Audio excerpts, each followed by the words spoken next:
જય શ્રી કૃષ્ણ। બધાના ઘરમાં નાની મોટી એવી વસ્તુઓ હોતી હોય છે કે એવી નાની મોટી ટિપ્સ કે જુગાડ હોતા હોય છે જેનાથી આપણી લાઈફ એકદમ સરળ બની જતી હોય છે અને બહુ બધા પૈસા પણ બચતા હોય। તો આવા જ આઈડિયા સાથે આજનો વિડીયો સ્ટાર્ટ કરીએ। તો પહેલા આઈડિયામાં આપણે જોઈશું કે કેવી રીતે આપણે આ એકદમ ઝીરો કોસ્ટમાં ઘરમાં જે આપણું કસ્ટર્ડ ઓઇલ મીન્સ કે આપણે જે એરંડિયાનું તેલ કહીએ છીએ, તો કોઈકને શું થાય કે શિયાળામાં કે પછી બધી જ ઋતુમાં આ રીતે પેનીઓ છે ફાટી જતી હોય છે કે આપણે ક્યારેય પેડિક્યોર વગેરે કે એ બધું ના કરતા હોય તો થોડુંક વ્હાઇટ જેવું થઈ જતું હોય છે। તો સરસ મજાના આપણા પગને દેખાડવા માટે, સરસ મજાના સોફ્ટ રાખવા માટે આ રીતે તમે કસ્ટર્ડ ઓઇલને રાતે લગાવી લ્યો। અને જો તમે ચાહો તો ઉપર મોજું પણ પહેરી શકો જેથી કરીને આપણો ફ્લોર ગંદો ન થાય અને તમે જુઓ એકદમ તરત તમને રિઝલ્ટ મળી જશે। 4-5 દી લગાવશો એટલે તમારી પેનની એકદમ સરસ અને સોફ્ટ બની જશે અને એકદમ ક્લીન રહેશે। એવી જ રીતે બીજો આઈડિયા જોઈ લઈએ। આ રીતના આપણે ઓનલાઈન ઓફલાઈન આપણે શૂઝ મંગાવતા હોય તો આ રીતના બોક્સ આપણા ઘરમાં પડ્યા જ હોય છે, એનો સરસ મજાનો આજે આપણે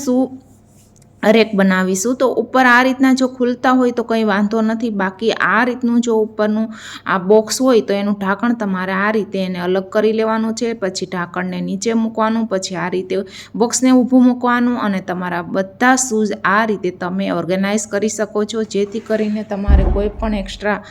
શૂ બોક્સ લેવાની જરૂર નહીં પડે ને બધા સોક્સ આ રીતે તમે બહાર પણ રાખી શકો છો। આઈ હોપ કે તમને આ આઈડિયા પસંદ આવ્યો હશે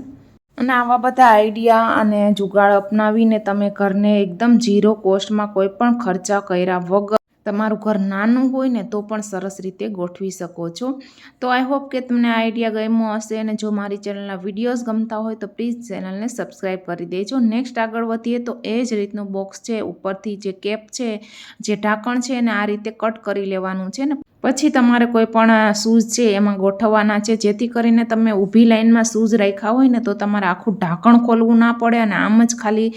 સ્લાઇડ જેવું કરો ને તો તમને ખબર પડી જાય કે આમાં ક્યાં શૂઝ છે। અને તેવી જ રીતે ક્યારેક આપણે શું થાય કે આપણી જે તપેલી હોય એનું જે બેઝ હોય પાતળું હોય ને દૂધ ગરમ કરીએ તો એ દૂધ ચોંટી જતું હોય છે, જેથી કરીને શું થાય કે બહુ બધી આખા દૂધમાં વાસ આવતી હોય તો તેમાં થોડુંક પાણી ઉમેરી અને પછી તમે એમાં દૂધ ગરમ કરો તપેલામાં થોડું પાણી નાખી અને પછી તેવી જ રીતે ક્યારેક આપણે બહાર જતા હોય, એક દિવસમાં આવતા રહેવાના હોય ને આવીને સીધા રાત્રે જ આપણે ઉતરવાના હોય ને તો તુરંત આપણે દૂધની જરૂરત પડતી હોય કે પછી થોડુંક દૂધ બચ્યું હોય ને આપણે ફેંકવા ના માંગતા હોય તો આ રીતે દૂધને ટ્રેમાં ભરી કે પછી આ રીતે બાઉલમાં ભરી અને ફ્રીઝરમાં રાખી દો। જ્યારે પણ જોઈએ ત્યાં આવો ત્યારે ફ્રીઝરમાં થોડીક વાર બહાર કાઢી લો અને 1 મિનિટમાં પાછું તમારું દૂધ પીગળી જશે અને તમે જ્યારે પણ આવો, રાતે આવો કે ગમે ત્યારે તમારા નાના છોકરા હોય તો પણ ઇન્સ્ટન્ટ દૂધની જરૂર પડતી હોય તો તમે આ રીતે એને યુઝ કરી શકો છો। દૂધ પણ તમારું સેફ રહેશે અને ઉપરથી તમારે કોઈ મુશ્કેલી પણ સહન નહીં કરવી પડે। તેવી જ રીતે આપણે આદુને લાંબા ટાઈમ સુધી કેવી રીતે રાખી શકીએ તો આદુને ધોઈ એકદમ ડ્રાય કરી અને પછી જે પણ આપણે ચોકલેટ્સ લઈએ, સિરિયલ લઈએ, બહુ બધી વસ્તુ લેતા હોય તેમાં આ રીતની જે લોકવાળી જીપલોકવાળી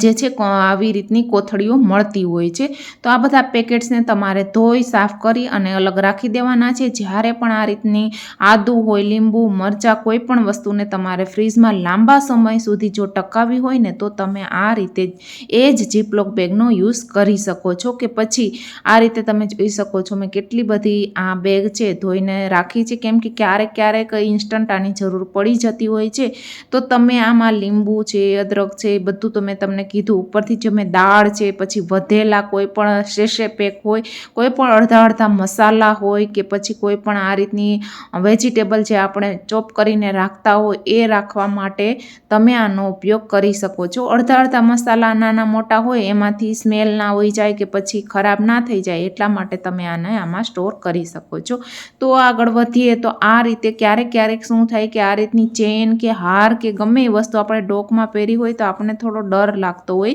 કે આપણે કોઈક આ પાછળ ફિટ કરે તો પણ આ વારે કહેતા હોય કે સરખું લોક દેજે, સરખું લોક દેજે. તો અહીંયા એક સરસ મજાનો આઈડિયા તમારી સાથે શેર કરું છું. તમે જો એકલા હોય ને તો પણ તમે આ રીતે પાછળ હૂક લગાવી અને પછી જો સરખી ના દેવાણી હોય ને તો જે આપણે એરિંગના પેચ આવે છે ને પ્લાસ્ટિકના, એ પાછળ તમે લગાવી શકો છો. જેથી કરીને શું થાય કે તમારી જે લોકમાંથી જે છે એ ખુલશે નહીં અને એનાથી તમારો ચેન કે તમે જે હાર પહેર્યો છે એ પણ નીકળશે નહીં. તમે જોઈ શકો, બસ આ રીતે તમારે આ રીતે પેચને ફિટ કરી દેવાનો છે. અને પછી જો ખુલ્લું છે તો પણ આમાંથી જે ચેનનો બીજો પાર્ટ છે એ નહીં નીકળે, ગમે એટલું ખેંચશો તો પણ. તો આઈ હોપ કે બધા જ આઈડિયા તમને પસંદ આવ્યા હશે ને આમાંથી જો તમે કોઈ આઈડિયા અપનાવો તો કમેન્ટ જરૂર કરજો.